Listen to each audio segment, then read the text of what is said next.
Olá a todos, daqui William Amzalag e quero dar-lhe as boas-vindas em nosso quarto episódio da Genesse Longevity TV. Jeunesse, we are redefining youth.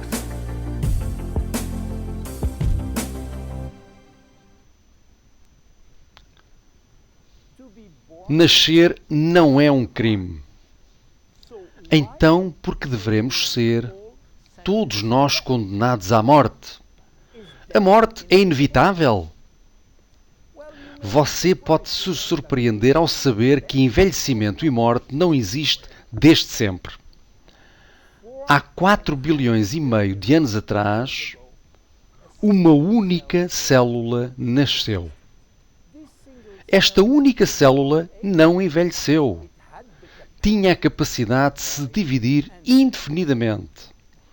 Mas 3 bilhões de anos depois, algumas destas células começaram a formar organismos, tais como vermes, peixes e, finalmente, os humanos. Contudo, estas células estavam envelhecendo e sua capacidade de se reproduzir indefinidamente chegou ao fim.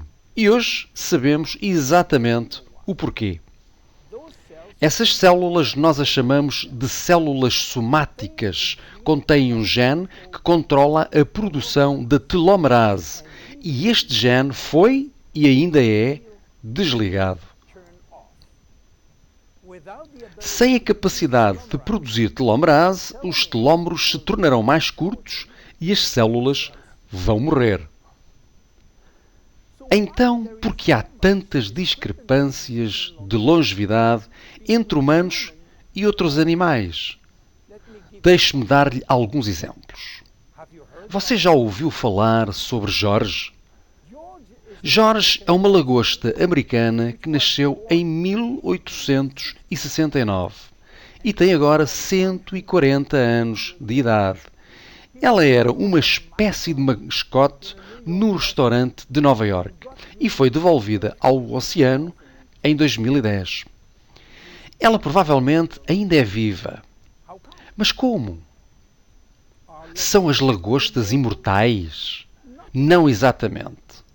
Mas elas não morrem de velhice porque a sua telomerase está constantemente ativada para que as células não morram. No entanto, elas são sensíveis a infecções dentro da sua casca e podem morrer dessas doenças.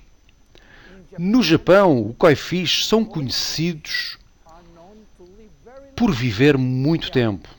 Eles são belos peixes, geralmente brancos com manchas vermelhas. Alguns foram dados nomes e o mais famoso é o peixe anako, que morreu em julho de 1977, durou 226 anos. Algumas tartarugas também vivem muito tempo e uma delas, a Duaita, das Seychelles, viveu quase 250 anos. Existem ainda algumas espécies que têm uma longevidade indefinida, como as bactérias, chamadas de Atrobacter, que podem ficar dormentes por milhares de anos e, de repente, acordar. A hidra é a espécie única e específica que, quando parte do seu corpo é cortado, ela regenera o corpo em 2 ou 3 dias. Hidra será potencialmente imortal porque contém as células estaminais. Em caso de lesão, essas células estaminais alteram-se para formar a célula que falta e reconstroem a parte que faltava. Se alguns animais podem ter uma longevidade indefinida, por que temos de ser condenados à morte? Por outras palavras, temos atualmente o conhecimento e a tecnologia para viver para sempre? Nós já conseguimos reverter o envelhecimento em células humanas. O que nós não sabemos ao certo é se podemos reverter o envelhecimento em você ou em mim. Nós conseguimos desacelerar drasticamente doenças e o processo de envelhecimento mais do que as pessoas imaginam. Mas ainda não temos a fórmula mágica. Para prolongar para sempre a vida humana, então o que será necessário para nos mantermos todos vivos o suficiente? Na Genese, a nossa geração jovem acredita que podemos viver o suficiente para viver para sempre.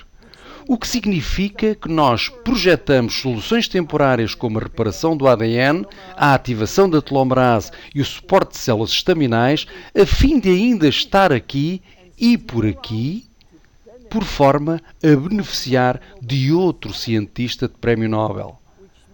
O que nos pode dar uma outra solução para os próximos 20 anos, que nos dará tempo para esperar para a descoberta seguinte e assim por diante. Sim, a imortalidade está ao virar da esquina. Meu nome é William Amzalag e eu sou Geração Jovem. Vejo no próximo episódio. Obrigado. Jeunesse. We are redefining youth.